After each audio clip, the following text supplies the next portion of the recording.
Olá, tudo bem, Geraldo? Você me ouve bem? Ouço sim, tudo bem? Boa noite, Kleber. Boa noite, seja muito bem-vindo em Terras Capixabas, Geraldo. É, Todo mineiro, a princípio, conhece o estado do Espírito Santo. Eu não sei se você também já degustou das nossas praias do nosso caranguejo. Já, Já Geraldo? sim, já sim. Guarapari, Marataízes, provavelmente nessa região. Exato, exatamente. Então tá bom, seja novamente muito bem-vindo, então, aqui no nosso estado. Os capixabas têm uma verdadeira adoração a Chico Xavier, e a gente vai aproveitar, então, essa experiência sua de 21 anos de convívio com ele, para poder dividir conosco um pouquinho dos seus conhecimentos. E aí, Geraldo, você me permite só um pouquinho te apresentar aqui ao nosso público capixaba? Pois Geraldo não. Lemos, Geraldo Lemos Neto, dirigente da Casa Chico Xavier em Pedro Leopoldo, do portal da TV Saber Espiritismo e do Grupo Espírita Saber Amar, de Belo Horizonte. Médio, psicógrafo, escritor e palestrante espírita e editor da Vinha de Luz. E aí, Geraldo, não está no script, mas vou fazer um merchandising aí para você, porque a mediunidade sua, né? Porque as pessoas às vezes não falam tanto. Eu li esse livro aqui, Inácio de Antioquia, pelo Espírito Teóforos, né? Amigo, excelente, excelente. Coisa Parabéns aí, boa, obrigado. A gente tem parabéns que aí por. agradecer, agradecemos ao Teóforos, né, a bondade dele conosco. Tá bem. Com você, Geraldo, as palavras iniciais, então, para a gente entrar na nossa conversa, por gentileza? Então, Kleber, muito obrigado pelo convite. Um abraço aos nossos irmãos capixabas, especialmente aí do irmão Tomé e das atividades online que vocês tão bem cumprem, levando a doutrina espírita em multimídia. E o tema, que é Relembrando Chico Xavier, vamos ter um bom bate-papo de lembranças, recordações e também desafios, não é? Que o Chico Xavier sempre foi um homem que nos apresentava desafios ao trabalho com o Cristo. Tá bem, amigo. E eu queria abrir essa nossa conversa dentro desse livro aqui, Geraldo. Brasil, Coração do Mundo, Pátria do Evangelho. Há algumas falas distorcidas de alguns companheiros nossos que falam que esse livro é um livro muito fanista, algumas, algumas críticas em relação a essa posição do Brasil. E aí, amigo, você que teve convívio muito perto com Chico Xavier, nos fala um pouquinho dessa, não apenas o que está escrito, mas o destino que essa nação tem para o mundo, amigo. Pois é, eu confesso a você, Kleber, que na época que eu estava na primeira juventude espírita, né, eu conheci o Chico Xavier, eu tinha 19 anos de idade. Logo em seguida, em 1981, eu passei a frequentar os trabalhos dele em Uberaba e com o aumento da nossa intimidade, eu passei a me hospedar com ele. E aí, em determinado momento, talvez lá para 1983, quase 40 anos atrás, num bate-papo, ou um pouco mais adiante, 1986, por aí, né? Um pouco mais adiante disso, eu falei com ele, Chico, esse livro que o senhor recebeu, que eu gosto muito, é o Brasil, Coração do Mundo, Pátria do Evangelho, é um livro que o senhor recebeu em 1930 e poucos, na década de 30, e me parece muito ufanista, muito fantasioso, porque naquela época, tem que relembrar isso, né? O Brasil passava por uma das maiores crises econômicas da sua história. Uma inflação galopante, fome, uma série de problemas muito mais graves do que hoje ocorrem, né? E ele ficou muito assim bravo comigo, porque as pessoas não, às vezes pintam Chico Xavier de uma forma muito assim passiva, muito subserviente a Emmanuel, e quem conhece, quem conviveu com ele, sabe que ele não tinha nada disso. O Chico Xavier era um grande general da doutrina espírita, um grande comandante. A casa dele de Uberaba, a gente pode dizer que era o quartel-general do espiritismo. E ele chegou até a pôr o dedo no meu nariz, porque ele disse assim: o quê, Geraldinho? Então você está querendo privilégios para a pátria do Evangelho? Quando o fundador do Evangelho, que é nosso Senhor Jesus Cristo, esteve no mundo vilipendiado, ridicularizado, perseguido por todos e até mesmo não compreendido pelos seus discípulos.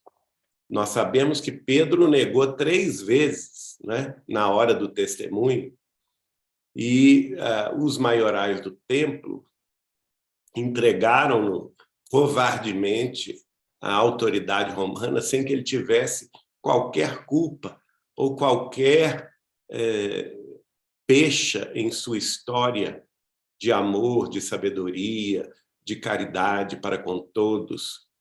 E mesmo assim ele foi açoitado, foi coroado com a coroa de espinhos, foi obrigado a carregar a cruz do madeiro até ser crucificado entre 2 ladrões. E você quer privilégios para a pátria do Evangelho, por quê? Se o fundador do Evangelho não teve privilégio algum.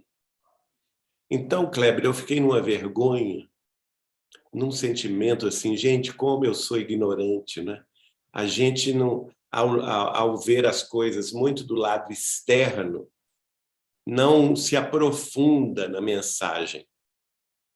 E a verdade é que essa mensagem desse livro, que o próprio Chico definiu muito bem, que muita gente diz assim: isso é opinião de um espírito.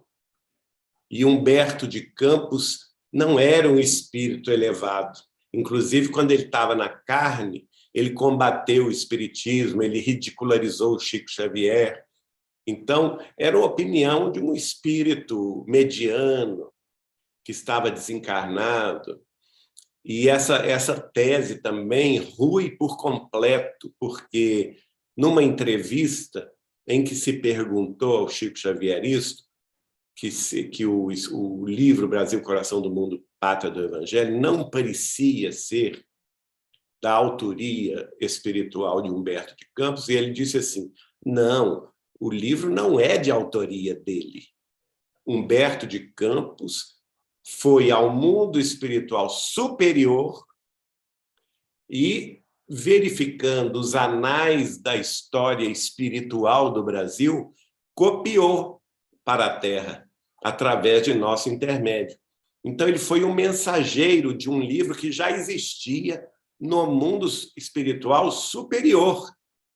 Né? Então, rui por terra essa opinião de que ou essa fala corrente, infelizmente, que corre junto a muitos irmãos espíritas, que o livro não pode ter a consideração da verdade, ou não pode ser adotado por nós, porque era a opinião de um espírito desencarnado, um espírito qualquer, que não foi confirmado por outras fontes.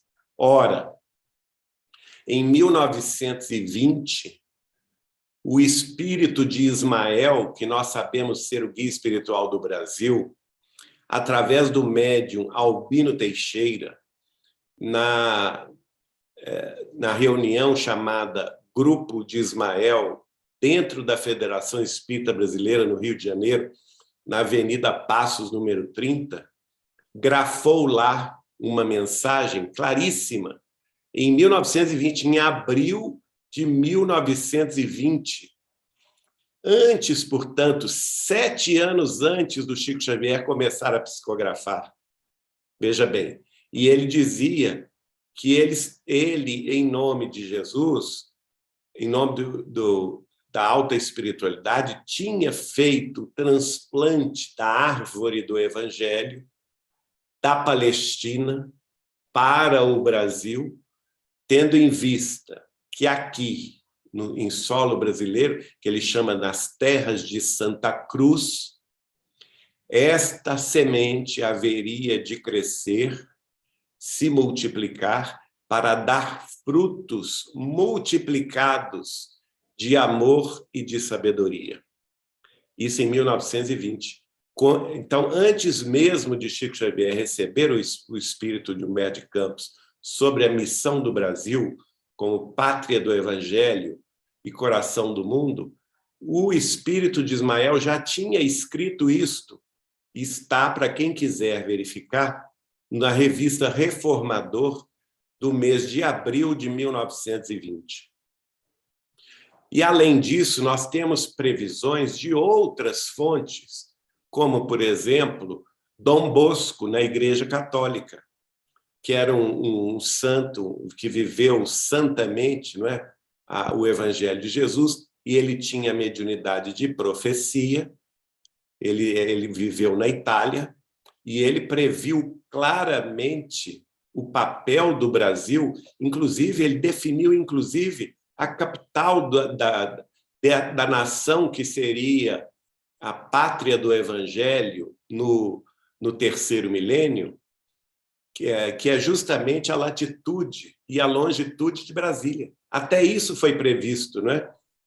Mostrando que o Brasil tinha que ser realmente esta pátria. O mesmo aconteceu com o iluminado lá da Úmbria, lá da Itália, Pietro Baldi. Ele também, nas suas canalizações espirituais, previu a missão do Brasil como pátria do Evangelho. Então, nós temos que considerar isto, lembrando que no livro Brasil, Coração do Mundo, Pátria do Evangelho, Jesus, na companhia de Iléu, vai dizer, mostrando as plagas, né? Tanto da América do Sul quanto da América do Norte, que praticamente estavam ainda inabitadas, principalmente a América do Sul, era pouquíssimo o número de silvícolas que aqui habitavam no século XIV, XV. Quando ele traz Eliu para verificar, ele disse, é da vontade de meu Pai que está nos céus, quer dizer, não é nem da vontade de Jesus, está acima de Jesus, é da vontade de Deus, que para as terras do sul, das novas que no futuro serão descobertas pelos irmãos da Europa, eu transplante a árvore do meu evangelho.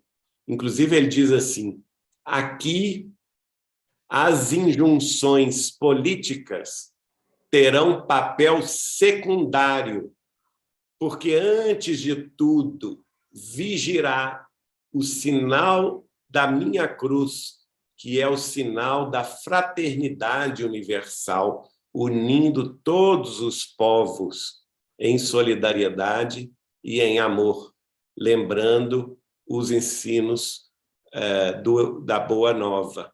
Então, isso é inexorável, mesmo porque Allan Kardec, no livro A Gênese, os Milagres e as Predições segundo o Espiritismo, especialmente no seu capítulo 18, que é o último capítulo, Sinal dos Tempos, os tempos são chegados, ele vai comentar uma coisa muito interessante sobre a transição planetária, que ele disse assim, que a transição planetária, que é da vontade de Deus, que os mundos também progridam, não é?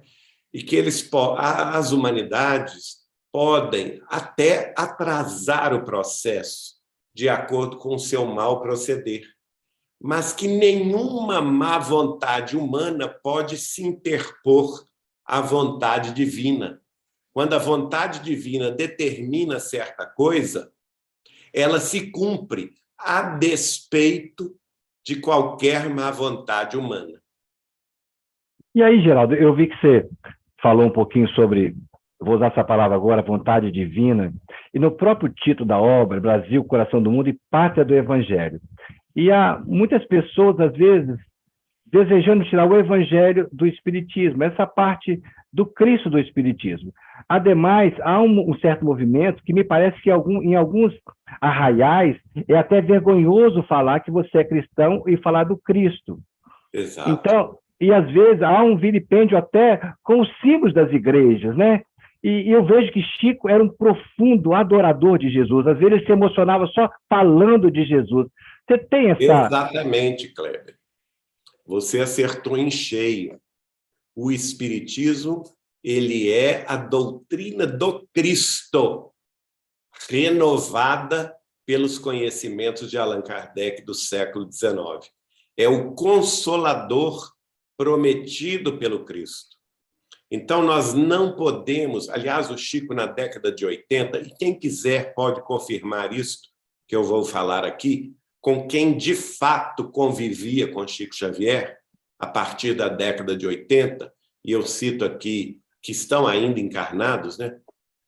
O Carlos Bacelli, de Uberaba, e sua esposa, a Márcia Bacelli, Márcia Queiroz Silva Bacelli, o pai dela, que está ainda encarnado, né?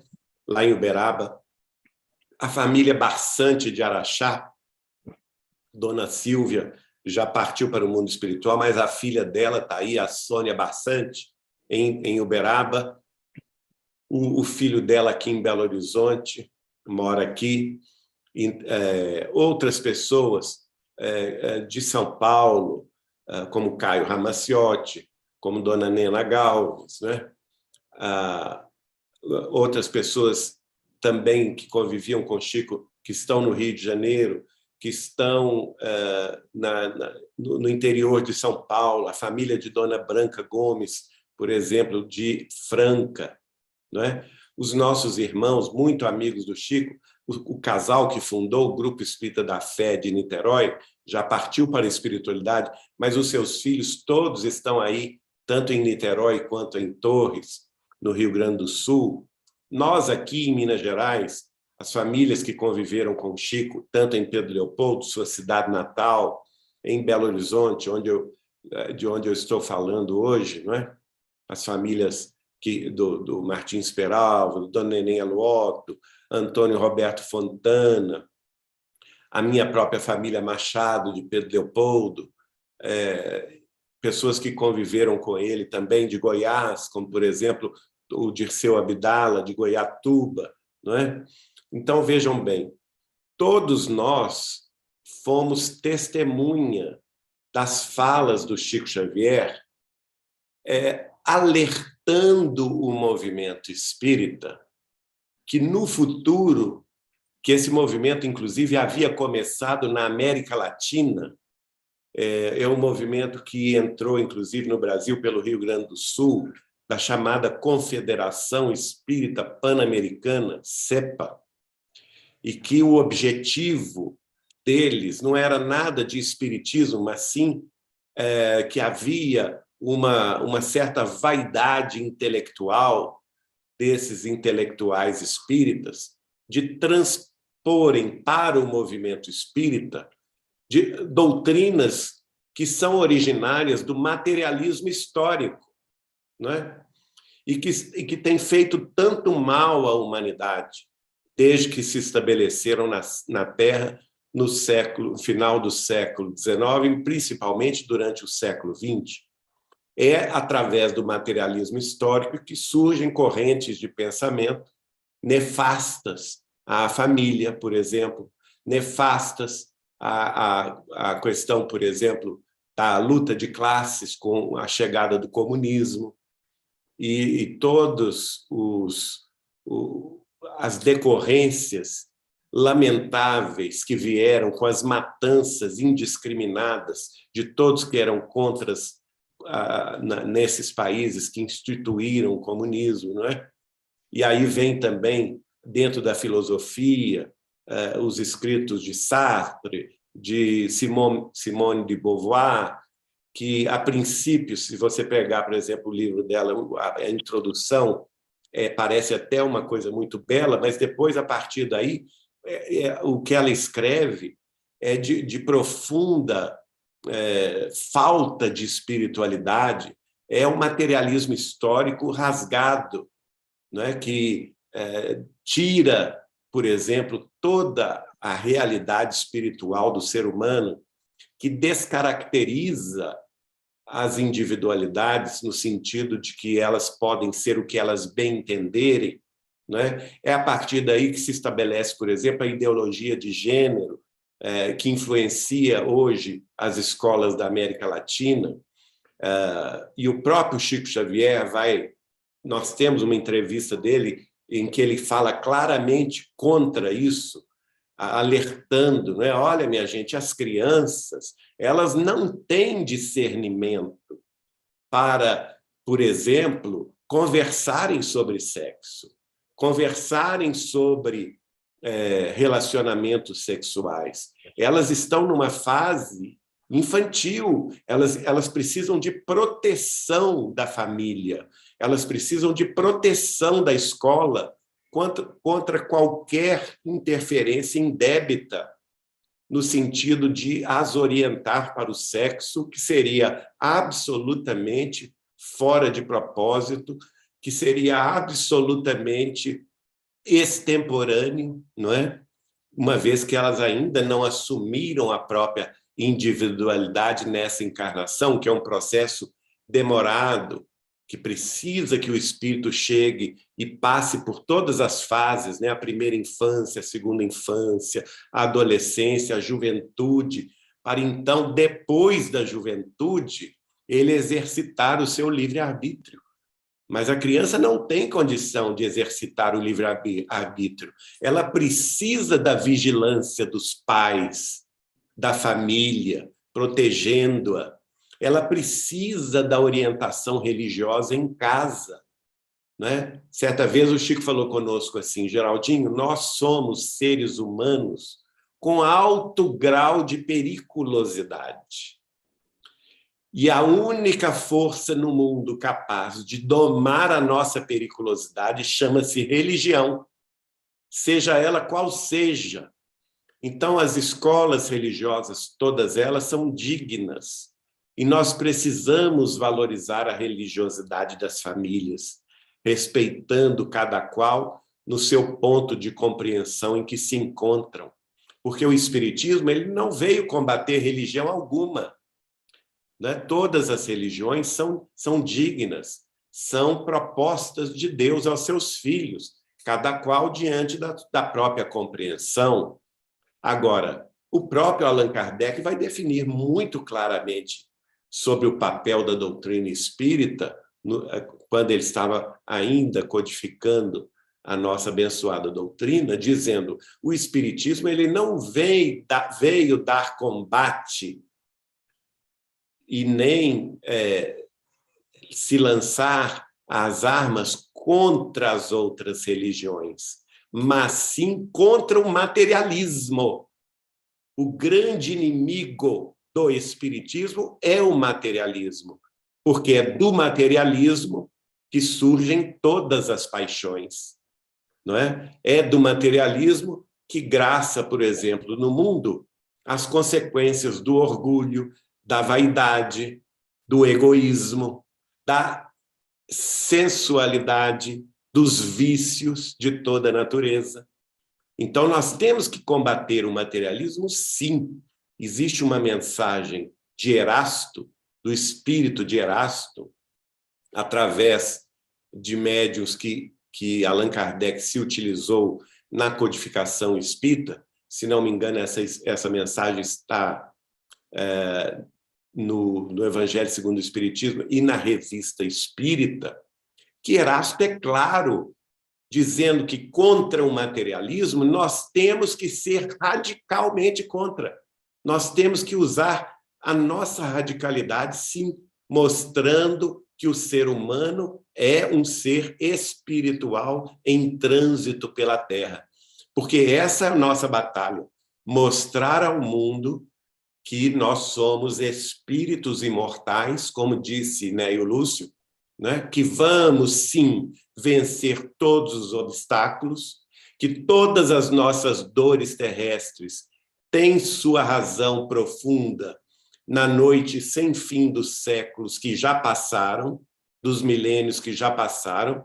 não é? Dentro da lei divina de justiça, pela qual a cada um é dado segundo as próprias obras, não é? A lei de causa, efeito, ação e reação, que não existe nenhum coitadinho na face da terra, nenhuma vítima, a não ser a vítima de si mesmo, não é? Que todo sofrimento tem suas causas profundas no passado, tanto remoto quanto mais próximo, de outras vidas, e que nós estamos aqui na Terra, um mundo de expiação e de provas, para vencer os obstáculos, para superar os problemas, para ter coragem de melhorar-nos, de fazer a nossa reforma íntima, de fazer a nossa,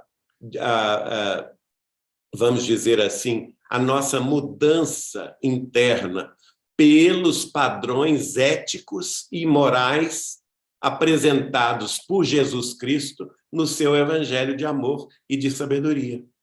Não é? O cristianismo é Jesus de novo no espiritismo, né? O cristianismo é a base moral e ética do espiritismo. Você chegou a... Ele vai mandar o espiritismo como seu consolador. Aliás, Allan Kardec confirma isso claramente, mostrando a ascendência da religião espírita sobre a ciência e a filosofia espírita, dizendo o seguinte, primeiro ele publica como terceiro livro seu o Evangelho segundo o Espiritismo, e segundamente, nos últimos capítulos do seu último livro, A Gênese, os Milagres e as Predições segundo o Espiritismo, ele vai sacramentar, em definitivo, o papel do Espiritismo como consolador prometido pelo Cristo. Então, nós não podemos dissociar Espiritismo de cristianismo, porque uma e outra coisa se confundem, não é? Nós podemos dizer o que o Chico disse-me de forma mais simples, né? Espiritismo é Jesus de novo para o coração do povo. E tudo que estiver fora disso é conversa fiada. Então, esses irmãos que estão fazendo isso com a doutrina estão fazendo conversa fiada. E naquela época, eu acabei não citando, mas o Chico falava comigo, existe um perigo muito grande. Esse pessoal vai querer tirar Jesus do Espiritismo. E se eles conseguirem isso, o Espiritismo vai deixar de ser o consolador. Não é? Ele vai simplesmente se tornar uma doutrina qualquer, uma doutrina filosófica qualquer, como outras tantas que já passaram pela humanidade, que caíram no esquecimento. Então, nós temos que batalhar sem descanso para o esclarecimento do nosso povo, da nossa, vamos dizer assim, nos nossos arraiais espíritas, cristãos, que espiritismo é, sim, cristianismo redivivo. E que estiver fora disso é conversa fiada. Você, Geraldo, presenciou ou tem essa informação de algum momento que Chico confidenciou ou teve na presença do Cristo ou de Maria?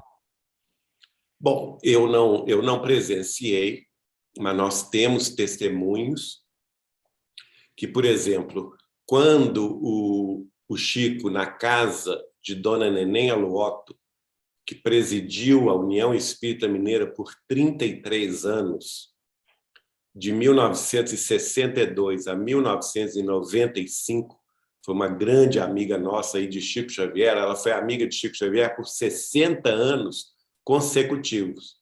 E ainda, quando Chico, os dois, obviamente, estavam encarnados, e ele fazia visitas frequentes a ela quando morava em Pedro Leopoldo e ia a Belo Horizonte, numa de suas idas à residência de Dona Neném Aluoto, que se situava na Avenida Olegário Maciel, em Belo Horizonte, próximo à Praça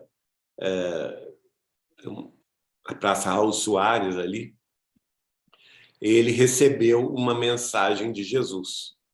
E essa mensagem foi assinada por o Espírito.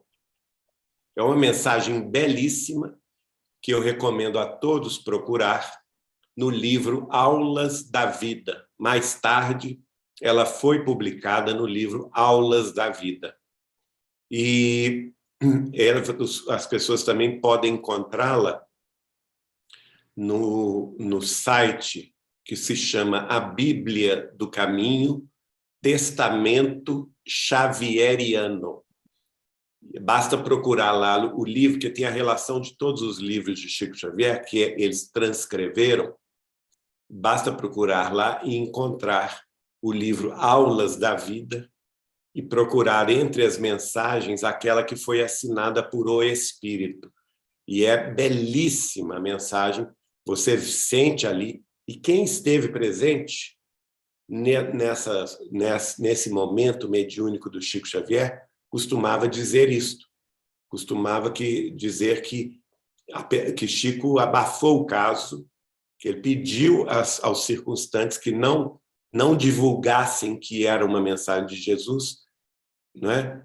Para que não tivesse uma repercussão. Inclusive, ele demorou muito a publicar a mensagem.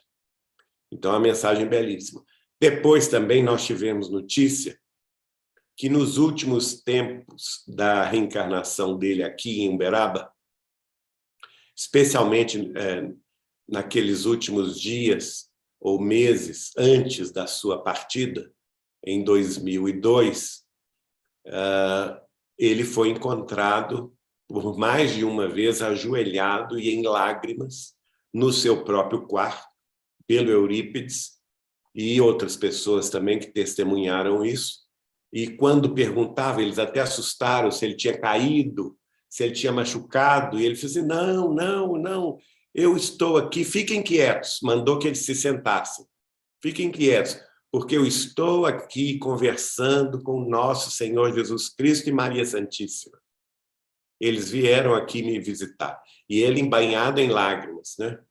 E de minha parte, eu posso dizer que todas as vezes que Chico tocava no nome de Jesus e no nome de Maria Santíssima, a emoção dele, com a qual ele transmitia aqueles recados ou aquelas notícias sobre a vida do Cristo, era tal e tamanha que nós, todos que estávamos presentes, ficávamos banhados em lágrimas, só denotando, para mim, aquela intimidade do Chico, que nós sabemos ser o apóstolo João Evangelista, com o próprio Senhor.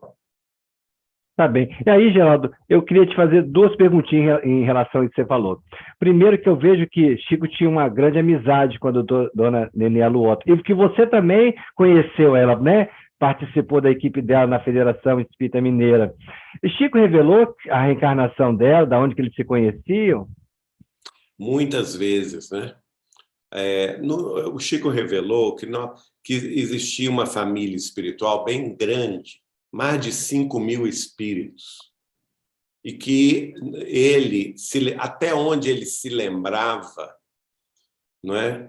Essa família vem, naturalmente, cada um dentro da posição espiritual em que se encontra, não é? Porque eu posso ser amigo do Chico Xavier e posso ser muito atrasado espiritualmente, no meu caso, principalmente, né? Quem somos nós para chegar na altura espiritual de um Chico Xavier?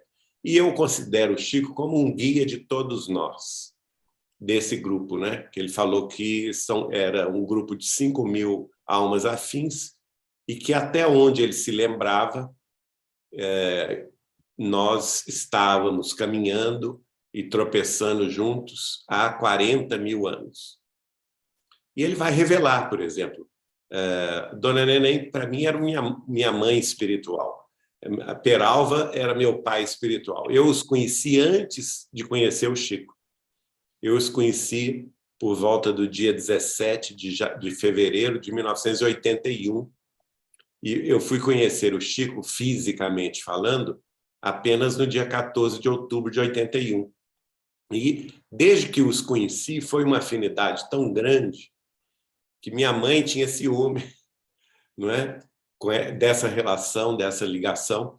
Certa vez o Chico me revelou que tanto ela, Dona Neném, quanto Peralva, tinham sido meus pais, pai e mãe, em determinado roteiro evolutivo durante 1000 anos consecutivos, não é?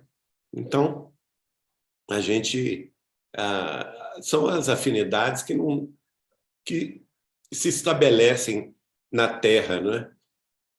Tem até uma carta do Chico falando sobre isso, que é muito curiosa, que ele diz mais ou menos assim: os lares que se formam na espiritualidade se materializam na Terra, né? E os que depois de se formarem aqui na Terra e desencarnarem, ocorrer a desencarnação, eles voltam a se estabelecer no mundo espiritual. Aí, Geraldo, você é partidário dessa informação que eu também participo, que Chico é Kardec. E aí, amigo, eu te pergunto, cadê a esposa? Porque eles eram muito ligados, Kardec. As informações que a gente tem são informações muito de proximidade entre os dois. Mas eu nunca ouvi falar, né? Aonde estaria ela? Eu digo assim, é uma possibilidade dela ser? Não é? Mas existem outras também possibilidades. Não, eu nem levantei essa hipótese. Você está dizendo que podia ser a doutora Nenê Alootto? Você está dizendo? Poderia ser. Sim. Mas existe uma outra possibilidade, que é a dona Leonor de Franca, que era também muito ligada ao Chico, uma grande trabalhadora espírita cristã da cidade de Franca, cujos descendentes seguem a doutrina hoje, Dona Branca, Dona Dulce, nossas queridas, né? São filhas dela. Elas vinham a Pedro Leopoldo. O Chico morava em Pedro Leopoldo ainda. Elas vinham de Franca com a mãe, Dona Branca, Dona Dulce, com a mãe, Dona Leonor, vinham ainda jovenzinhas, né?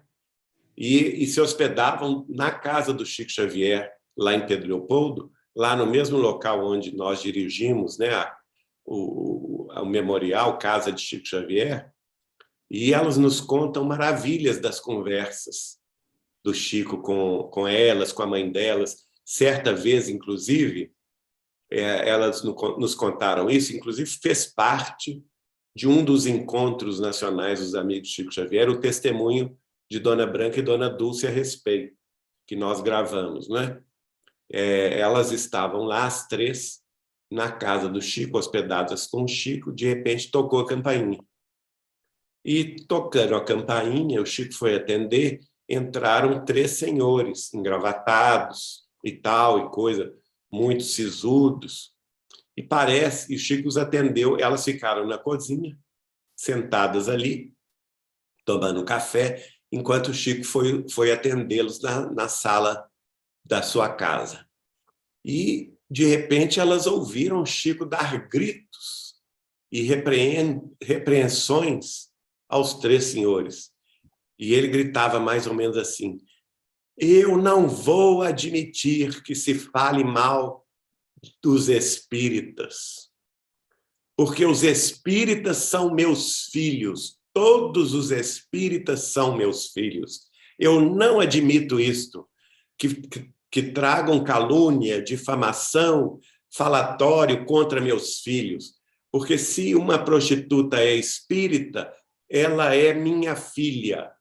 Se um ladrão é espírita, ele é meu filho. E eu não permito que vocês falem de meus filhos. Olha só se não é Kardec falando, né? E ele então voltou, e a dona disse que Dona Leonor ficou tão assombrada que ela falou com a firmeza do Chico com os homens, né? E que ela falou com as filhas assim: olha, vocês fiquem caladas, não interfiram, porque o Chico está muito bravo hoje, não é? Mas Chico nunca deixou... dúvida, viu, Kleber? Porque em 1992, finalmente, ele confirmou para mim que era Kardec. Então, você me perdoem os contrários, me perdoem todos vocês que pensam diferente, a direitos seus, mas o próprio Chico Xavier confirmou que era a reencarnação de Kardec para todos nós que convivíamos com ele a partir de 1992. E são várias pessoas que eu vou citar. doutora Marlene Nobre, por exemplo, que convivia com ele, o casal Bacelli, de Uberaba, o doutor Elias Barbosa, de Uberaba, toda a família Barçante, de Araxá e Uberaba. Todos os espíritas do Triângulo Mineiro sabem disso. Todo mundo. Basta viajar nas cidades mineiras do Triângulo Mineiro, todos eles afirmam que Chico é Kardec. A mesma coisa em Goiás, Goiatuba, nosso amigo Dirceu Abdala, não é? A família Dona Helenir e Lineu Meirelles, fundadoras do Grupo Espírita de Niterói, Grupo Espírita da Fé, GEF, não é?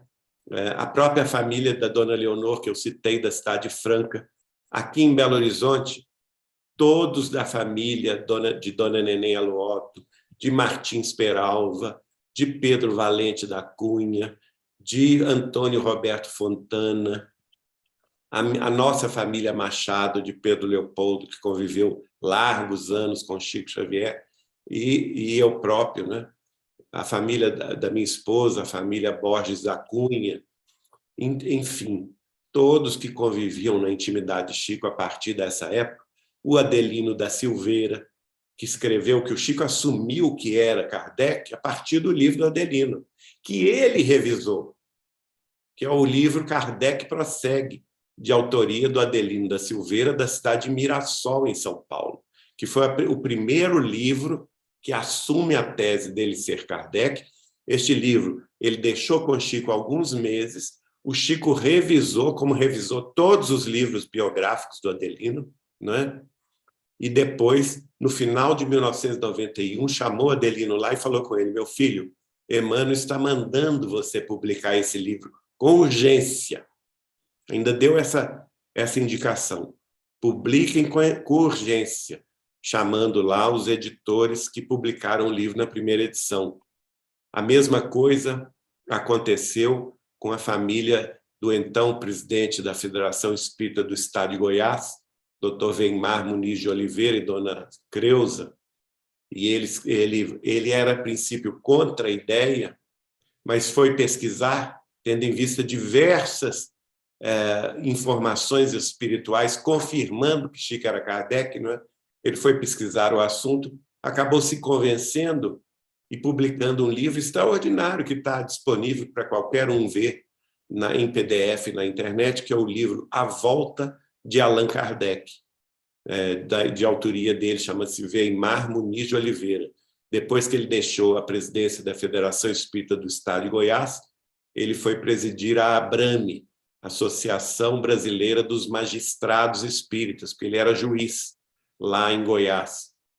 E de modo que nós temos centenas de testemunhos, né? O médium, muito amigo do Chico, muito amigo de todo o pessoal do Triângulo Mineiro, Toninho Baduí, cujo nome completo é Antônio Baduí Filho, da cidade de Tuiutaba, nas cometrins que são até hoje realizadas, as confraternizações das madurezas e mocidades espíritas do Triângulo Mineiro. Todo ano se realiza uma dessas. A partir da década de 90, o Antônio Baduí Filho, que é médium extraordinário, que recebia André Luiz, confirmado pelo Chico, recebe até hoje, inclusive, não é? Ele passou a receber mensagens de André Luiz nas cometrins, quer dizer, publicamente, e também do espírito de Hilário Silva, confirmando que Chico era Kardec. E foram perguntar ao Chico em Uberaba. Inclusive, foi Dona Sônia Barçante quem fez essa pergunta, porque ela, como do Triângulo Mineiro, uma das lideranças espíritas do Triângulo Mineiro, participava desses encontros. E ela foi perguntar ao Chico se era para divulgar ou não essa mensagem. E o Chico falou com ela: mas a mensagem não já veio publicamente numa cometrim testemunhada por 500 pessoas? A divulgação já foi autorizada pela espiritualidade maior, não é? Endossando aí essa divulgação. Ele próprio passou a divulgar essas mensagens no Grupo Espírita da Prece, mandou imprimir mensagens avulsas recebidas pelo Toninho Baduí, de André Luiz, de Hilário Silva, entregou as mensagens para que o Espírita Mineiro, que era o jornal oficial da União Espírita Mineira, publicassem nas páginas, né? E Dona Neném, Martins Peralva, o nosso querido também, que já partiu, Pedro Valente da Cunha, publicaram nas páginas do Espírita Mineiro. Ele que entregou, por exemplo, as mensagens para a doutora Marlene Nobre publicar na Folha Espírita de São Paulo. Ela então fez a publicação. A mesma coisa aconteceu com o doutor Weimar Muniz de Oliveira, que recebeu do Chico as mensagens e publicou-as na revista Goiás Espírita, que era a revista oficial da Federação Espírita do Estado de Goiás. Então, a coisa era pública. E ele autografava o livro para todo mundo. Nós temos mais de 50 testemunhos de Chico, de amigos de Chico, que receberam o livro autografado. Eu recebi 2, né? Um primeiro que veio pelo correio. Doa para mim. Hein? Você tem 2, doa para mim. Não dou, não. Esse não, esse é histórico. E o outro foi quando nós fomos conversar com ele, porque quando eu recebo o livro do Adelino, Kardec Prossegue, autografado para mim e para a Eliana, em casa aqui em Belo Horizonte, eu falei assim, nossa, então agora o Chico está confirmando, está endossando, porque antes eu era assim, eu era doido para perguntar para ele, mas ficava meio sem graça, não é? Uma vez eu perguntei assim para ele, Chico, o senhor pode me dizer uma coisa? Responder uma coisa? Ele olhou assim por debaixo dos olhos, muito sério, né? E falou assim, pode. O senhor pode me dizer onde está o espírito de Allan Kardec hoje? Aí ele deu aquela boa gargalhada, né? Que o Chico era uma pessoa muito alegre, né? Mas deu aquela gargalhada de sacudir. E me olhou assim fixamente nos olhos e falou assim, Geraldinho, pelo visto ele anda trabalhando muito. Mas eu não fiquei satisfeito, né? Quando eu cheguei e recebi o livro Kardec Prossegue, do Adelino, autografado por ele, aí eu fui a Uberaba. Na primeira, depois das férias, eu fui a Uberaba, em março de 92. E aí foi um momento assim histórico do meu relacionamento com ele. Estávamos eu, Eliana e ele almoçando na sala de almoço dele, e ele começa a chorar, passando as mãos assim assim, olhando para cima e passando a mão esquerda pelos olhos.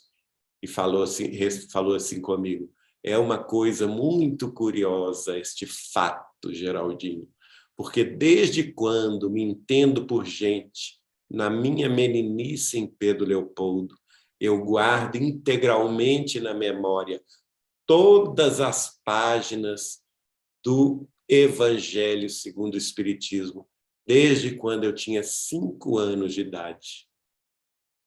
Aí, banhado em lágrimas, eu chorando, Eliana também, nós não tinha nem o que falar, nada. Era um momento sublime ali, né? Com a delicadeza dele, ele confirmando que era Kardec. Ora, qual a criança que com 5 anos de idade poderia recordar todas as páginas do Evangelho segundo o Espiritismo? Sendo que na biografia oficial dele, todos nós sabemos que ele era católico, apostólico romano, de uma família católica, apostólica romana, não é? E que só teve contato oficial com o Espiritismo aos 17 anos. Então, como que ele podia se lembrar, se não era ele próprio de volta à carne, né? Você tem um estudo muito grande sobre essa questão dessas datas também, né? Eu já vi, muito belo. E aí ele se levantou, Kleber, foi lá no quartinho onde ele guardava mensagens e livros, pegou outro exemplar do Kardec Prossegue e, na minha vista e na vista de Eliana, autografou de novo. Ora, isso é uma chancela, minha gente. Lógico. É lógico. Geraldinho, me permite fazer um salto meio aqui na nossa conversa? Algum tempo atrás, eu ganhei de presente e li um livro muito interessante que, na época, chamado Cavalo de Troia. Ai, maravilhoso. De J.J. Benítez, espanhol. Mas por que eu estou trazendo isso? Recentemente eu vi algumas lives dele e ele trazendo algumas informações que na visão dele, que vai haver um movimento, uma catástrofe mesmo mundial, que vai realmente dar um grande alvoroço no mundo. E aí, eu assisti também uma live sua com um espiritualista peruano, salvo me engano, ele é peruano. Ele mora na Argentina. Isso. É o Gonzalez. Gonzalez, isso mesmo. E aí, ele também parece que traz também alguma informação dentro dessa mesma perspectiva. E aonde que eu estou buscando isso? Há falas de Chico que são gravadas que ele afirmava que viria uma segunda guerra, uma outra guerra, melhor dizendo, perdão, uma outra guerra. Não, peraí. Não há fala falando que viria, não. Ele fala que era uma possibilidade, não é? Eu vi um vídeo que ele falava que vai chegar, pelo menos é o que eu me recordo. Ela fala assim, depois da próxima guerra, ele fala. E aí, onde eu quero buscar? Ele fala sobre educação. Nesse vídeo, ele fala sobre educação. Que a pessoa pergunta assim, a educação, Chico, que está se perdendo no materialismo e tal, a educação antiga não deveria voltar? Aí ele fala assim, não, nós acreditamos que depois da próxima guerra ela volte. Mas aí tem um senão. Nessa época, o Chico era pessimista, porque esse vídeo que você cita é da década de 80. E justamente em 86 eu tive a conversa com ele sobre a data limite. E ele era pessimista, ele achava que a guerra viria até 2019. Ele achava que viria nos 50 anos entre 1969 e 2019. Mas que, inclusive nesse vídeo que você citou, ele diz isso. Os espíritos superiores estão fazendo o possível para evitá-la. Eu acho que eles conseguiram evitá-la. E nós já passamos a data limite. Então, eu não creio em guerra nuclear. Não mais. Não creio mesmo. Mesmo porque ele me disse claramente que se nós passássemos 2019 sem guerra nuclear, nós ganharíamos um crédito espiritual muito grande, porque nós teríamos vencido a prova, não é? Dessa moratória de 50 anos, de 1969 a 2019, e que, a partir daí, qualquer ameaça de guerra nuclear ou guerra mundial teria interferência direta dos extraterrestres. E veja você que a própria NASA fez um estudo recente, eu publiquei no meu Facebook, realmente afirmando que na Ucrânia estão tendo diversos avistamentos de objetos voadores não identificados, exatamente nessa guerra da Ucrânia. Você acha, então, que essa guerra aí, hoje está ali entre a Ucrânia e a Rússia, e agora com essa possibilidade ali da China com os Estados Unidos, isso não pode se alastrar, não? Eu creio que não. Eu acho que os governantes serão responsáveis o suficiente para evitar isto. Mas eu creio numa catástrofe natural no hemisfério norte. Isso eu creio. Mas é uma crença sua ou tem uma base em alguma fala de Chico Xavier com você, amigo? Tem fala de Chico Xavier a respeito. Não somente para amigos nossos, inclusive foram gravadas essas falas, mas ele prevê, por exemplo, o estouro de grandes supervulcões. Ele prevê isso. E não para muito distante, não. Nós estamos nos aproximando. Mas no hemisfério norte. E a fala mais clara dele é uma fala que foi gravada no Grupo Espírita Perseverança de São Paulo, em 1993, em que ele diz claramente que o Brasil receberia milhões de imigrantes, que nós teríamos que nos preparar, que nós estamos recebendo antecipadamente a doutrina do Cristo, da fraternidade, o Espiritismo, para, em chegada a hora do grande sofrimento, nós recebermos os emigrantes de outras partes do mundo, especialmente do hemisfério norte, que virão desolados pela destruição e que serão acolhidos no Brasil. Agora, tem uma entrevista do Chico aos espíritas de Curitiba em 1957. Essa entrevista foi gravada em áudio.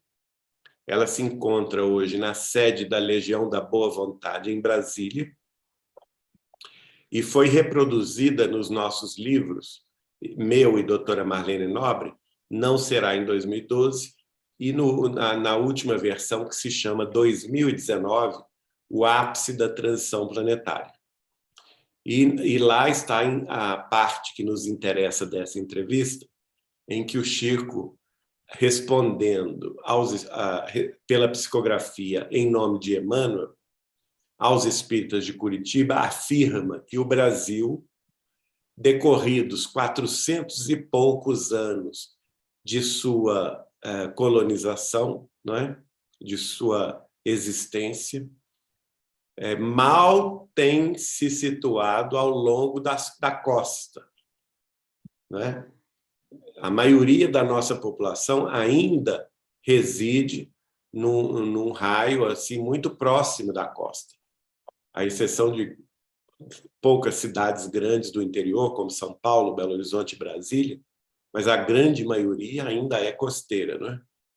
E ele diz assim: nós temos a capacidade para asilar, olha só o verbo que Emmanuel usa, asilar. Asilar é o quê? Dar asilo. Ora, você dá asilo a quem vem de fora, não é? E ele fala: nós temos capacidade para asilar até 900 milhões de habitantes. Ora, a população do Brasil hoje é de 200 milhões, não é? Para 200 e poucos milhões, para 900 milhões, então, e sendo que nós vamos asilar 900 milhões, ou seja, a nossa população vai pular para 1 bilhão e 200, aproximadamente, é quase a população da Índia. Possível porque a Índia é menor do que o Brasil e tem 1,5 bilhão de habitantes. Né? A China é um pouco maior que o Brasil e tem 1 bilhão e 600 milhões de habitantes. Então, nós provavelmente iremos ter esse movimento, sim. E lá no Grupo Espírita Perseverança, ele fala da nossa responsabilidade, que nessa hora vai ser a hora de darmos o exemplo do Cristo. Né? Embora humilhados, que para mim ele diz isso, o Brasil será dividido em 4 nações e virão de forma militar nos ocupar. Mas que, embora humilhados, nós podemos dar o exemplo do perdão e da concórdia, da paz e do amor. Essa fala do Chico sempre me chamou a atenção. Da onde que viria essa quantidade imensa de pessoas? Mas basicamente, de europeus e asiáticos. Uhum. Agora, você crê, Geraldo, que usando essa data que você faz referência em 2057, me corrija se eu estiver errado, que isso pode acontecer antes desse período, irmão? Bem antes, eu creio que seja bem antes. Aliás, não sou eu quem faço referência à data, é o Chico Xavier, que, respondendo a uma pergunta no 2º programa Pinga Fogo, dia 23 de dezembro de 1971, quando ele foi perguntado quando é que a Terra será um mundo regenerado. E ele respondeu: Emmanuel afirma que a Terra será um mundo regenerado por volta de 2057.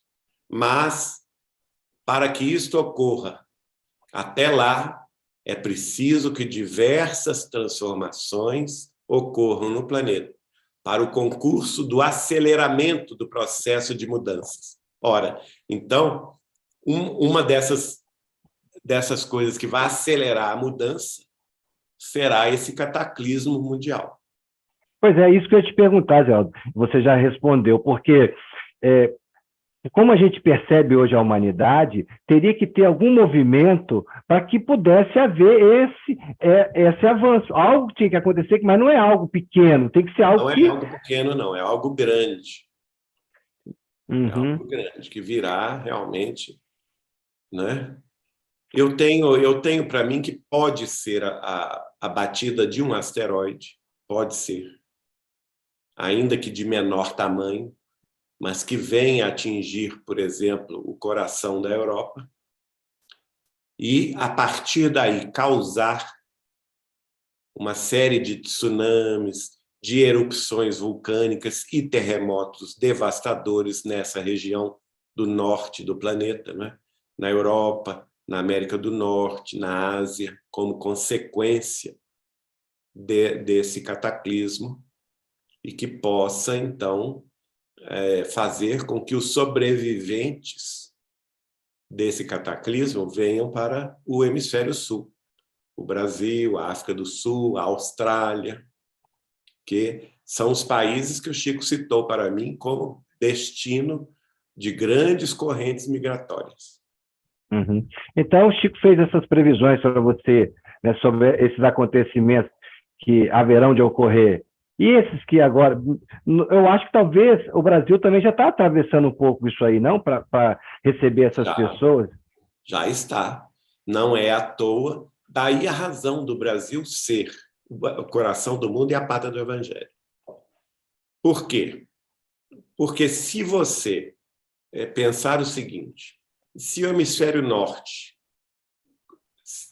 sofrerá um cataclismo devastador, talvez gerando, isso o Chico afirmou a nós, que nós enfrentaremos neste século XXI uma pequena era do gelo, e nós sabemos que tais cataclismos, por exemplo, tanto a explosão a batida de um grande asteroide, quanto a explosão de um grande vulcão, os chamados supervulcões, eles jogam na atmosfera terrestre uma quantidade imensa de detritos, de material, de rochas incandescentes e poeira, não é?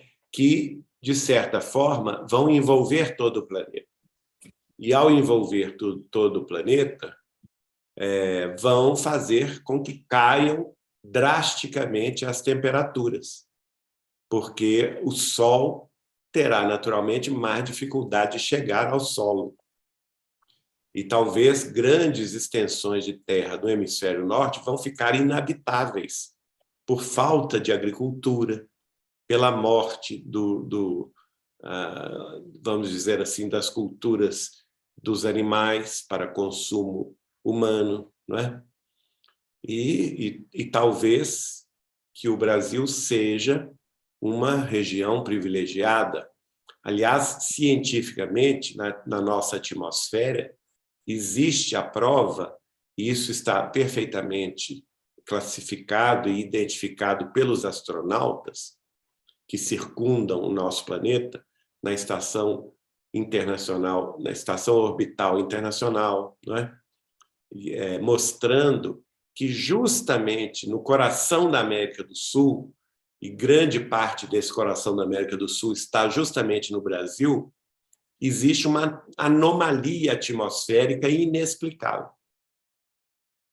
Existe, inclusive, se fotografa isso claramente, e ninguém explica por que essa anomalia. Talvez num momento futuro, em que haja alguma coisa em relação às outras partes do planeta, esta anomalia atmosférica venha a proteger o Brasil dessa questão de detritos, de poeira, de nuvem de poeira, que talvez sejam afastadas da nossa região aqui. E essa, então, Chico falou, desculpa, Geraldo. Chico falou com você se esse abril que o Brasil pode receber, isso causaria convulsão social em nosso país? Não, ele chegou a dizer que a vinda desses imigrantes, eles não viriam em paz, não. Isso ele chegou a dizer. Eles viriam a mano militare. E por isso nós precisamos ter aí, gente, um exército muito forte. Né? Nós temos que apoiar o exército brasileiro, a aeronáutica brasileira, a marinha brasileira, porque talvez nós venhamos a precisar deles, sim. O Chico relatou para você esse momento político, esse momento social que nós estamos atravessando hoje, Geraldo. Ele fez alguma observação sobre isso? Ele fez a observação em 1989. Eu sei que muita gente vai atirar pedra em mim, mas eu vou dizer. Em 1989, o Chico estava apavorado com a possível eleição do Lula e ele fez apoio aberto ao presidente Collor de Mello. Apoiava o Collor, recebeu o Collor 3 vezes em Uberaba, se recusou a receber terminantemente o Lula e, conversando comigo, ele previu tudo o que aconteceu no Brasil nos últimos 20 anos, de 1990 para cá. 20 não, nos últimos 30 anos, né? Ele previu tudo, inclusive a prisão do Lula. E, inclusive, ele chegou a falar isso, Geraldo? Chegou a falar isso, chegou a falar das roubalheiras todas, da quadrilha que tomaria conta do poder no Brasil, mas que seria descoberto, seriam presos todos eles, como de fato foram, né? Isso é inegável, e que depois disso que o Brasil iria dar uma guinada à direita, e que seria, sim, a salvação do Brasil, pelo projeto do Cristo. Eu sei que o Collor de Mello esteve com o Chico, né? Inclusive, me parece que você estava presente nessa época, né? Eu tenho as fotografias, tenho testemunho, por exemplo, do Dirceu Abdala, que estava presente quando o Chico se recusou a receber o Lula, terminantemente, dizendo que não, que a presença desse homem era terrível demais para ele e que ele não iria recebê-lo. E o Dirceu dá esse testemunho. O Dirceu ainda está encarnado, né? Está encarnado. Ele deu, inclusive, uma entrevista à TV aberta de Goiás falando a respeito. Ele rasgou o verbo e me autorizou a falar em nome dele. Então, nós temos que abrir os olhos, minha gente, principalmente os espíritas, que estão seguindo aí o canto da sereia, do comunismo, das doutrinas marxistas, das doutrinas materialistas históricas. Recentemente, eu vi um absurdo tão grande, um manifesto das mulheres espíritas a favor do aborto. Gente, ninguém é obrigado a ser espírita cristão, mas não venham mudar a doutrina espírita. A doutrina espírita é frontalmente contra o aborto.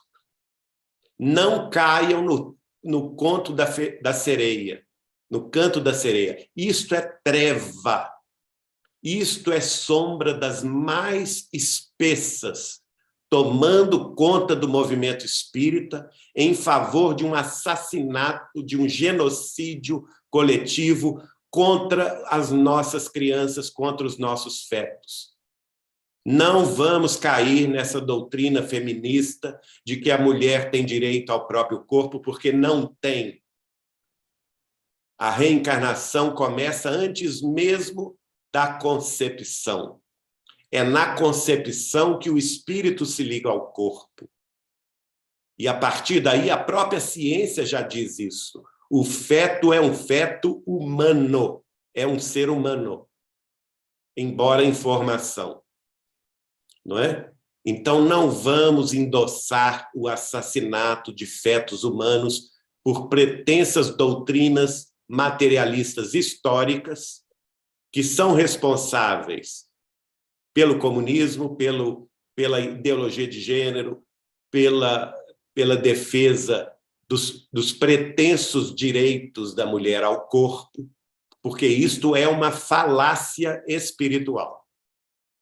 E quem quer que seja que defenda isso dentro do movimento espírita tem que ser combatido em voz alta. Isto não é espiritismo. O espiritismo tem a sua doutrina, tem os seus princípios básicos e precisam ser respeitados. Agora, a pessoa não é obrigada a ser espírita. E se ela é a favor do aborto, que saia do espiritismo, mas não contamine o movimento espírita com suas ideias nefastas, porque isso é assassinato. Nós sabemos muito bem, quem convive com os espíritos desencarnados nas reuniões mediúnicas, nós sabemos muito bem os resultados nefastos para as mães, para os pais, para a família, para os médicos e enfermeiros que praticam o crime do aborto. Todos eles em situação de penúria moral, de sofrimento extremo no mundo espiritual, justamente por terem caído neste conto do vigário, não é? Esse canto da sereia. A vida é de Deus, só Deus pode tirá-la. E o Espiritismo é uma doutrina a favor da vida desde a concepção, não tem outra interpretação. O próprio Livro dos Espíritos traz isso. A própria obra inquestionável de Chico Xavier traz exemplos claríssimos a respeito, não é? A começar, por exemplo, de Nosso Lar, várias mensagens de Emmanuel, de Humberto de Campos e vários outros espíritos falando sobre isso. Vamos defender a nossa infância. Não podemos ser influenciados por esse pessoal materialista, porque eles querem subverter os princípios cristãos do Espiritismo. Não é? O Espiritismo é uma doutrina cristã, sim, a favor da família, a favor da concórdia, da paz, a favor do amor, a favor da espiritualidade. Nós somos seres espirituais em trânsito pela materialidade terrestre. Nós já somos seres humanos antes de reencarnar. E todo aborto que se faz é um projeto espiritual que se frustra. Um projeto que levou, talvez, décadas para ser materializado, programado, estabelecido no mundo espiritual em favor do reencarnante, porque o reencarnante precisa da vida terrestre para evoluir. E ele conta com o apoio da mãe, o apoio do pai, o apoio dos avós, dos tios, para que ele possa renascer na Terra e vencer os próprios débitos de outras vidas, viver, amar, aprender, estudar e progredir sempre. Tal é a lei divina. A reencarnação é uma bênção de Deus e não existe ser humano na Terra capaz de se opor a isto, não é? Capaz de doutrinariamente subverter esta ordem. Quem assim o faz com total influência das trevas espirituais da Terra, que querem manter o atraso espiritual do mundo terrestre, que querem manter a Terra na situação de mundo de expiações e de provas, porque é justamente no mundo de expiações e de provas que eles dominam, porque o materialismo domina no mundo de expiação e de provas. E nós estamos num projeto de elevação espiritual. O nosso projeto, o projeto do Cristo, através do qual o Espiritismo chegou há 160, 170 anos atrás, é um projeto de regeneração da Terra, pelo qual o paradigma da espiritualidade haverá de vigir na ciência, na filosofia e na religião. E tudo que está fora disto, como dizia o Chico, é conversa fiada, é balela. E nós não podemos ser coniventes com isto, e nós não podemos ser omissos em nossos centros espíritas em combater esta insanidade moral. Pois é, Geraldo, e essa fala veemente sua, e eu vejo os irmãos protestantes defendendo a vida, eu vejo os católicos defendendo a vida, mas não vejo os espíritas defendendo a vida com esse vigor. Eu sou das poucas vozes que se levanta contra esse absurdo, porque, infelizmente, nos arraiais espíritas, a doutrina materialista tem engraçado. Pois é, eu não sei se as pessoas, às vezes, são um excesso de pudor, né? E está escrito ali, está literal. Falta de vergonha também, é falta de vergonha também. Porque quando a pessoa se coloca, ou coloca os próprios conceitos materialistas históricos acima dos conceitos ou princípios básicos da doutrina espírita, ela não está sendo espírita. Ela está servindo a outro senhor. Ora, não se pode servir a dois senhores. Ou você é materialista ou você é espiritualista. Não tem dois senhores nesse assunto, não é? Ou você crê, de fato, que nós somos seres espirituais em trânsito pela Terra, que tudo tem uma razão de ser, e que nós vamos, depois desta vida, no mundo espiritual, após a nossa desencarnação, responder pelos nossos atos, pelos nossos erros e desvios, não é? Então, nós temos que ter responsabilidade espiritual a respeito desses assuntos. Não podemos ir como a boiada segue, não é? Porque o doutor fulano de tal falou, ou porque a professora tal disse. Ora, pelo amor de Deus, o nosso mestre é Jesus. E o nosso professor é Allan Kardec. E ninguém mais. Compreendo. E, Geraldo, você acha que a presença de Emmanuel agora, aí dentro do mundo físico, pode nos ajudar a retornar esse rumo, a não nos perder aí nesses convites das portas largas? Eu acho que a missão dele vai ser espinhosa, difícil, mas é ele quem vai realmente assumir este comando da espiritualidade maior na Terra. Hoje ele deve ser um rapaz em torno dos 20 e poucos anos, não é? Nós sabemos disso. E o Chico vai escrever através dele. E a tarefa dos dois durará até o ano 2100, segundo o Chico me disse. Quer dizer que ele vai desencarnar com 100 e poucos anos. Viver bastante. Agora, Geraldo, você tem algum indicativo sobre ele? Alguém já chegou com você, ou você já visitou? Olha, nós temos visto aí vários candidatos, né? Que aparecem aqui e ali, mas até hoje a gente fica esperando, porque uma vez Dona Sônia Barçante, de Uberaba, ela presidiu a Aliança Municipal Espírita de Uberaba, estava presente no Grupo Espírita da Prece quando o Chico saiu do corpo. Ele estava muito cansado, abatido, saiu do corpo. Quando ele voltou eufórico, cheio de energia, cheio de vida, alegre, rindo. E ela notou a diferença e perguntou para ele: Chico, você voltou diferente? Eu posso te perguntar onde que você foi? E ele falou: pode, minha nega. Eu saí do corpo e fui visitar o bebezinho Emmanuel encarnado. Ele estava no berço. Aí ela falou assim: que maravilha, Chico. Então ele já renasceu? Já renasceu. Com a graça de Deus, ele está na Terra. Agora, Geraldo.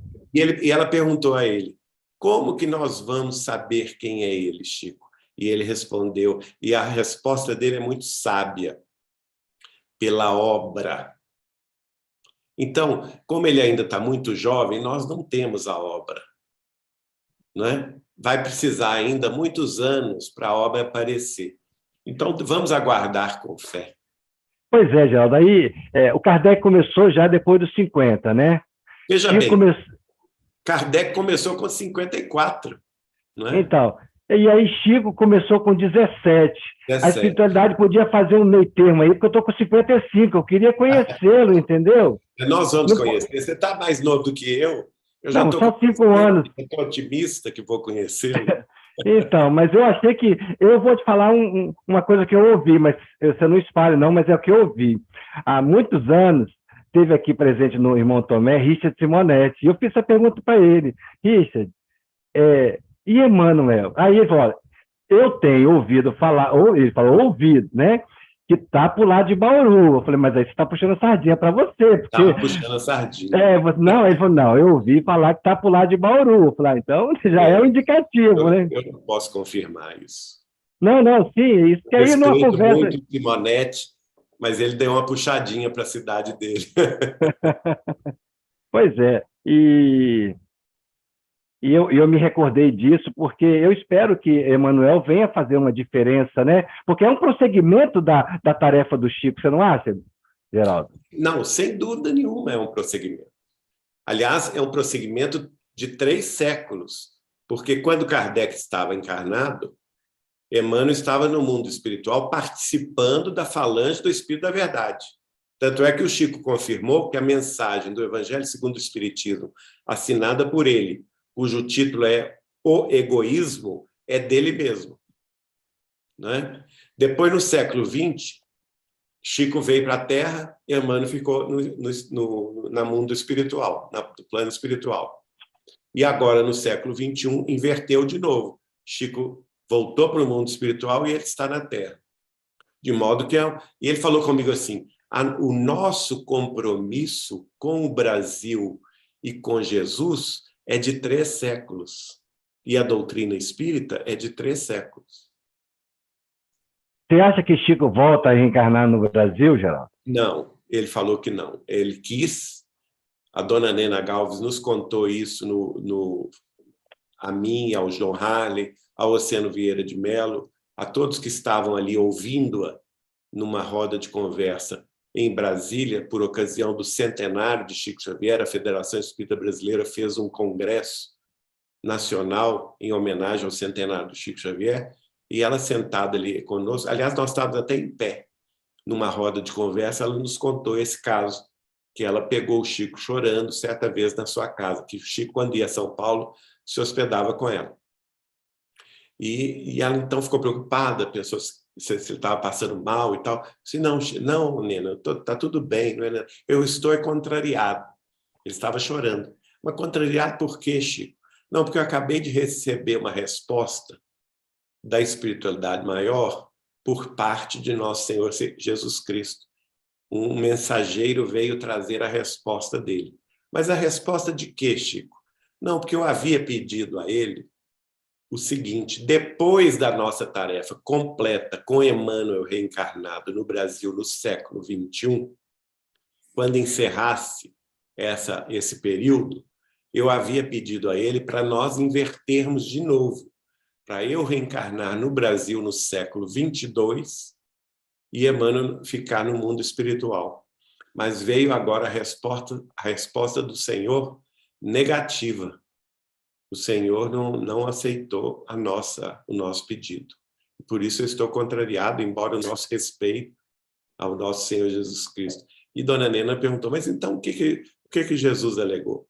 Então o nosso Senhor disse que espera-me reencarnado no século XXII, na cidade de Jerusalém.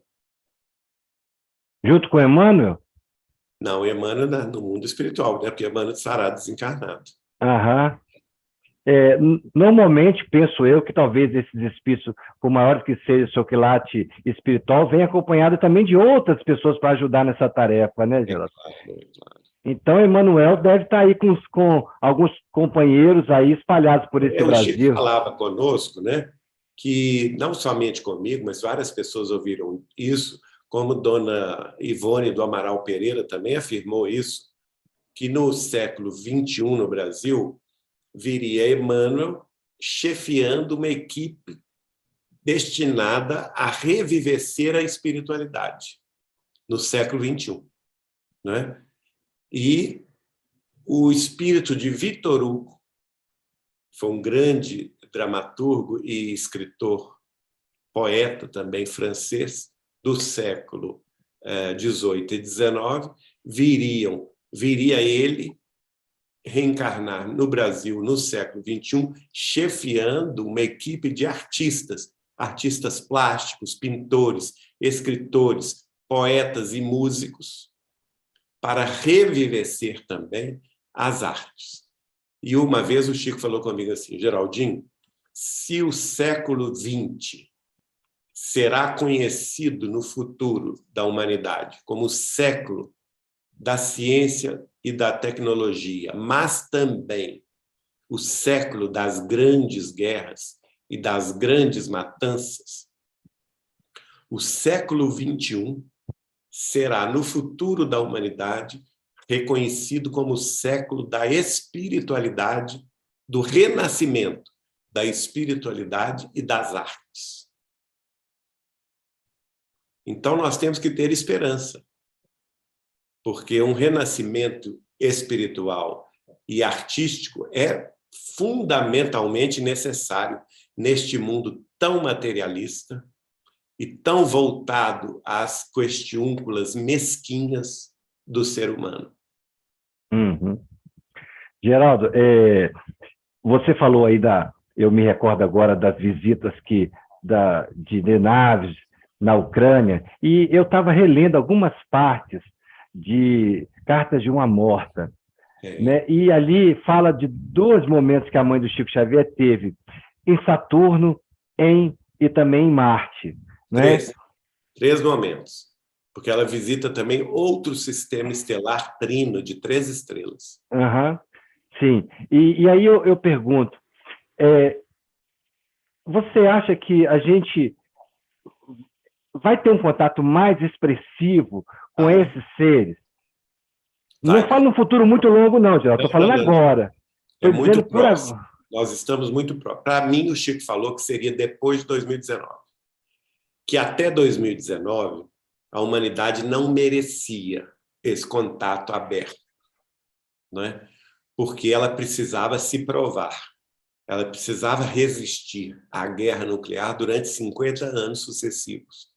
Se ela vencesse essa tentação ao autoextermínio de 1969 a 2019, ela ganharia o crédito suficiente para Jesus, então, autorizar que civilizações extraterrestres mais avançadas do que nós pudessem se apresentar. Agora, se nós formos observar com cuidado a fala de Chico Xavier no programa Pinga Fogo da TV Tupi de São Paulo, há 51 anos atrás, ele dá, inclusive, o momento em que isso vai acontecer. Porque ele diz assim, primeiro ele fala, nós precisamos reconhecer que não somos o único mundo criado por Deus, que fazemos parte de uma família universal, não é? Então, a partir daí, ele vai falar sobre aliás, esse é o final da conversa. Antes disso, ele diz que as tarefas ou as viagens exploratórias da Lua, na Lua terrestre, não eram desperdício de recursos, que, embora muitos combatessem os gastos astronômicos que as nações mais avançadas na ciência e na tecnologia têm na conquista da Lua, ele fala que esses recursos são absolutamente necessários à própria evolução científica e tecnológica da Terra, que inclusive, através dessas pesquisas científicas, nós vamos poder ter, inclusive, mais paz na Terra, com mais concórdia, com as descobertas que virão a partir da Lua. Inclusive, ele diz, porque a partir da Lua, ele diz que nós vamos descobrir isso, gente, ele falou há 51 anos atrás, coisa que somente agora está sendo confirmada pela NASA, que nós iríamos encontrar água em abundância no solo lunar, matéria plástica, azoto, alumínio e oxigênio no solo lunar, e, através desses recursos lunares, nós construiríamos as chamadas cidades de vidro, que não, ele fala, não são sonhos da ciência, são realidade.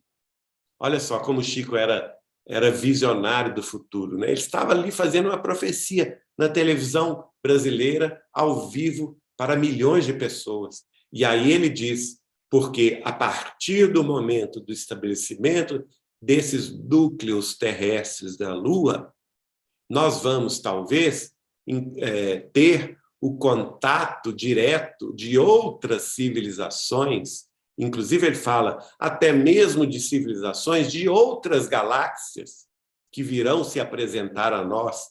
Então, veja bem, isso está muito próximo, porque nós sabemos que tanto a NASA quanto as empresas do Elon Musk, ligadas ao SpaceX, né?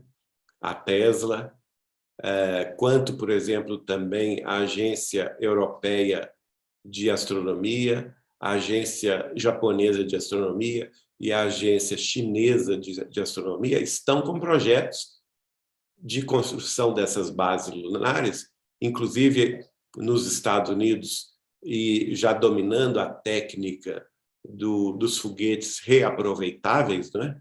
Como o SpaceX, por exemplo, ou uma outra empresa britânica, a Virgin Galactic, também, não é? E que vão poder ir e voltar. E isso é uma economia de recursos astronômica, porque esses foguetes gastam muito combustível, muito recurso nas suas idas e vindas. Então, nós vamos, a partir desse estabelecimento, alguns estão prevendo as primeiras construções permanentes para 2026. Ora, nós estamos em 2022, são 4 anos apenas, não é? E essas semanas mesmo, a NASA estava testando o seu foguete, o seu mais novo foguete para essas viagens. Então, talvez até o final da década de 20 nós já tenhamos essas bases e talvez no início da década de 30, então, os extraterrestres se apresentem.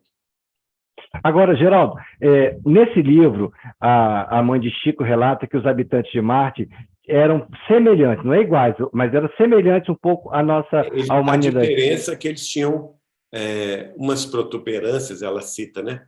Umas protuberâncias nos ombros à guisa de asas, né? Pois é, e aí nós já temos algumas fotos de Marte, né?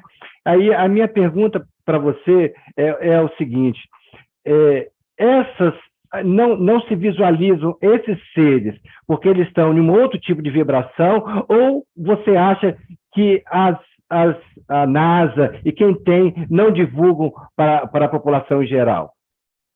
Não, eu acho que é uma civilização que o Chico me disse que Marte está 1000 anos na nossa frente, 10 séculos. Então, eles já atingiram uma evolução espiritual muito superior à nossa. Então, eu acredito que a vida encarnada de Marte é uma vida que se estabelece mais em sintonia com o plano espiritual terrestre, né? Por isso que a mãe de Chico vai lá e viu, por isso que o Humberto de Campos também, no livro Novas Mensagens, relata a visita que ele faz a Marte na companhia de um guia espiritual, não é? Ele vai até Marte e vê as cidades marcianas, descreve os marcianos, mostrando o avanço deles em relação a nós, não é? Então, nós temos que entender com Allan Kardec que os mundos, eles são diferentes entre si. Inclusive, no Evangelho segundo o Espiritismo, ao tratar do tema pluralidade dos mundos habitados, Kardec é claro em dizer que o modo de vida e as humanidades encarnadas nos diversos globos, nos diversos mundos, são diversas entre si, porque elas têm relação direta com o fluido cósmico universal de cada mundo. E no livro Consolador, de Emmanuel, através de Chico Xavier, se não me engano, na pergunta de número 74, ou se não for 74, é 79, é uma dessas, perguntado a respeito, Emmanuel reafirma isso. Porque perguntaram a Emmanuel o seguinte, se a vida extraterrestre em outros planetas era semelhante à da Terra, era igual à humanidade terrestre. E ele responde: é impossível tal semelhança. É preciso considerar que cada mundo tem o seu modo de vida diverso, em sintonia, naturalmente, com o fluido cósmico universal que o compõe. Agora, muito embora as humanidades tenham expressões físicas de manifestação de sua vida diferentes, não obstante isso, todos os seres inteligentes do universo podem ser considerados nossos irmãos e nós fazemos parte desta fraternidade universal. Chico Xavier teve algum contato com extraterrestre? Teve vários contatos. Vários? Você podia relatar alguns, pelo menos? Ele foi na companhia de Emmanuel a uma das luas de Saturno, onde ele encontrou uma nave-mãe, que ele me relatou. Quem quiser ver, só esse assunto dá mais de 2 horas de palestra.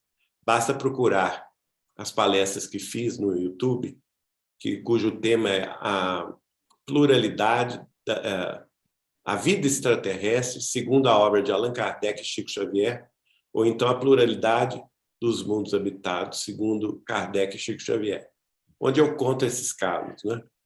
Então, nesse caso, ele foi a uma das luas de Saturno, onde ele viu uma nave-mãe.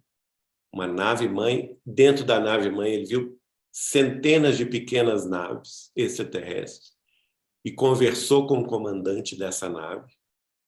E, segundo ele, ele servia não a Jesus, embora respeitasse muito Cristo e colaborasse com Cristo, mas ele era subordinado ao Cristo do sistema solar inteiro, que está acima do Cristo, do nosso Cristo Jesus, que é o governador do sistema solar. Ele teve contatos em Pedro Leopoldo, com uma raça em que, pela descrição dele, seria muito semelhante aos nossos irmãos nórdicos, né, muito altos, alourados, com olhos muito claros, cabeças muito grandes, muita inteligência, né? Ele teve contatos também, que ele me descreveu, com seres de 1 metro de altura, que ele falou que são muito bons e benéficos em Uberaba. Eles se materializaram na casa do Chico, ele conversou com eles, e o Chico descreveu que eles têm cabeças enormes, desproporcionais ao corpinho pequeno, né? Que essas cabeças abrigam cérebros muito mais avançados do que os nossos, que eles têm capacidade visual extraordinariamente mais ampla do que a nossa, que eles são capazes, com aqueles olhos grandes, amendoados, a visualizar ao mesmo tempo todos os planos terrestres, as trevas, as sombras, a crosta terrestre, o umbral, o plano das ciências e das artes, o plano dos servidores do Cristo e o plano crístico, tudo ao mesmo tempo. E são capazes de processar essa informação sem entrar em desequilíbrio. Se a gente visse isso tudo, provavelmente a gente desequilibraria, não é? E que eles não se alimentam de sólidos, mas de líquidos. Não conversam pela fala, e por isso mesmo não têm língua, não têm dentes, porque não mastigam, não é? Mas só um leve traço à guisa de boca. Toda a conversa deles é pelo pensamento, não é? E que são protetores da raça humana terrestre e que estão a serviço do Cristo. Agora também ele foi em contato com os ruins. Entre Franca e Ribeirão Preto, uma nave acompanhou o carro do Chico e o ser chegou a descer dessa nave, um ser de 3 metros de altura, acinzentado, e o Chico temeu, sentiu uma vibração terrível, falou comigo. Geraldinho, parecia que o coração dele era de pedra. O meu olhar cruzou com o dele e eu fiquei apavorado. E eu pedi mesmo a Jesus, socorro, valei-nos, Senhor. Emmanuel apareceu para mim e disse assim, Chico, é bom rezar mesmo, porque a coisa é ruim. Vixe. E aí o ser desistiu. O ser estava indo na direção do carro. O carro tinha parado, tinha desligado totalmente com a influência da nave, né? Depois depois das preces do Chico, o ser deu meia volta, entrou na nave e levou uma vaca que estava dormindo no pasto. Levou embora. Isso também sempre me chamou a atenção, esses seres intelectualmente avançados, mas ainda moralmente ainda, né, não conquistaram nesse avanço, né, Geraldo? O Chico falou o seguinte, que das civilizações extraterrestres mais evoluídas científica e tecnologicamente do que nós, 10% delas são piores moralmente do que nós. Ou seja, não basta os seres evoluírem somente na técnica e na ciência. Porque basta comparar a Terra de hoje com a Terra da época do Cristo. 2000 anos nos separam. Nós evoluímos maravilhosamente bem na ciência e na tecnologia. E moralmente, nós evoluímos? Muito pouco, né? Olha a guerra da Rússia com a Ucrânia. Olha a guerra civil síria. Olha a guerra do Iêmen. Olha a guerra em Mianmar. Guerras terríveis acontecendo nesse exato momento. Né? E, no entanto, a mensagem do Cristo está aí há 2000 anos. Então, nada impede também que a humanidade evolua somente na técnica e na ciência e moralmente continue esse disparate que nós estamos vendo hoje. E, neste caso, nós vamos sofrer muito, porque o Chico falou comigo, se nós não entrarmos na regeneração no século XXI, a regeneração só virá no ano 3000. Nós teremos ainda 9 séculos de sofrimentos e de provas e de expiações. Então, o que nós queremos, minha gente? Nós queremos um mundo cujo paradigma é o materialismo? Então, se preparem para 9 séculos de sofrimentos. 9 séculos de expiações. Agora, vocês querem um mundo de espiritualização, de renovação das artes, porque essa arte que está aí é uma porcaria. A grande verdade é essa, não serve para nada. Então, nós temos que melhorar a nossa música, as nossas artes plásticas, os nossos escritos, né? A literatura tem que se elevar, tem que ajudar a elevar o sentimento humano, porque se o homem terrestre não se elevar pelo sentimento, eu sinto muito, mas a Terra ainda haverá de sofrer muito. Mas nós corremos esse risco, Geraldo? Você acha que nós corremos? Eu acho que o risco é menor hoje. Mas eu quero lembrar o seguinte, nós ainda não saímos da condição de mundo de expiação e de provas. Porque, segundo Chico Xavier, isso só virá em 2057. Não é? Nós estamos em 2022, tem 35 anos pela frente.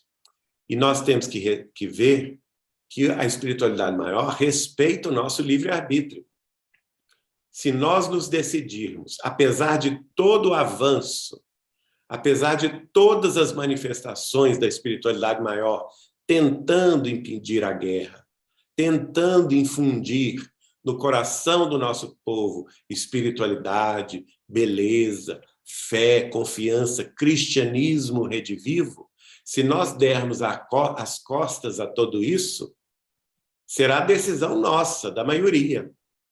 E eu lembro a figura do julgamento do Cristo, organizado por Pôncio Pilatos, que inclusive lavou as suas mãos diante da verdade, não é? Quando ele propõe a turba, e a turba é sempre a turba, não é? A turba irracional, a multidão, quando ele propôs a ela, ele libertaria um dos presos. Quando ele propôs a ela, querem libertar o Cristo? Querem libertar Jesus ou querem libertar Barrabás? A turba escolheu Barrabás. E será que nós vamos libertar Barrabás? Exatamente no ápice da transição planetária? É o caminho do abismo. Porque, segundo a história, Jerusalém foi destruída alguns anos depois, não é? Justamente por ter libertado Barrabás em detrimento do Cristo.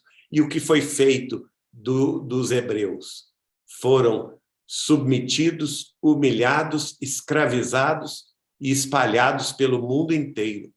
Foi feita a diáspora dos hebreus. Sim, sim. Bem, Geraldo, eu não vou te prender mais, nós estamos quase 2 horas aqui, né? A gente vai puxando um assunto, puxando outro, mas eu sei que você também tem muitos compromissos. Eu sou muito grato, a sua fala foi muito esclarecedora, muito veemente, né? Eu estou surpreso até porque eu não esperava essa veemência toda, justamente nesse momento que a gente está vivenciando, onde muitas pessoas preferem, né, pela educação, às vezes perfumada, às vezes não emitir sua opinião, né? Mas muito obrigado e eu agradeço, desejo muita paz, muita felicidade a você e fique à vontade aí para suas considerações finais, meu amigo. Muito obrigado, Kleber. Muito obrigado a todos vocês aí do irmão Tomé, aos irmãos capixabas. Desculpem aí a veemência, né? Mas eu tenho visto com preocupação certos posicionamentos de espíritas, ou então a falta de posicionamento dos espíritas, diante de uma situação tão grave em que nós vivemos. Então, vamos refletir, vamos ficar com o Evangelho de Jesus, com a codificação de Allan Kardec e com a obra de Chico Xavier. São 540 livros de esclarecimento espiritual superior para quem quiser consultar e estudar. E a maioria desses livros estão esquecidos, estão nas prateleiras, e, infelizmente, o movimento espírita tem se entregado sem resistência a outras novidades, não é? Inclusive a novidades provenientes de doutrinas materialistas históricas. Então, não venhamos a ceder espaço em nossas fileiras espíritas cristãs, sim, senhor, ou sim, senhora. Nós somos das fileiras espíritas cristãs. E nada além disso. Vamos nos recordar de Jesus, de Kardec e de Chico Xavier, que para mim é o mesmo espírito em 2 ocasiões, o apóstolo consolador e esclarecedor, que veio à Terra, minha gente, renunciar a tudo, desde a França, em 3 de outubro de 1804, passando por Pedro Leopoldo em 2 de abril de 1910 e desencarnando em Uberaba em 30 de junho de 2002. Quase 2 séculos de serviço incomparável, de renúncia extrema, de abnegação extrema em favor da renovação humana, em favor do estabelecimento na Terra de um novo paradigma de espiritualidade, de ascendência do mundo espiritual sobre o mundo físico, que é o espiritismo cristão de hoje. A doutrina de amor e de sabedoria que haverá de nos guiar aos páramos da vida imortal e também haverá de nos integrar à grande família universal dos nossos mundos em regeneração, dos nossos mundos felizes, dos nossos mundos superiores que aguardam a ascensão da Terra.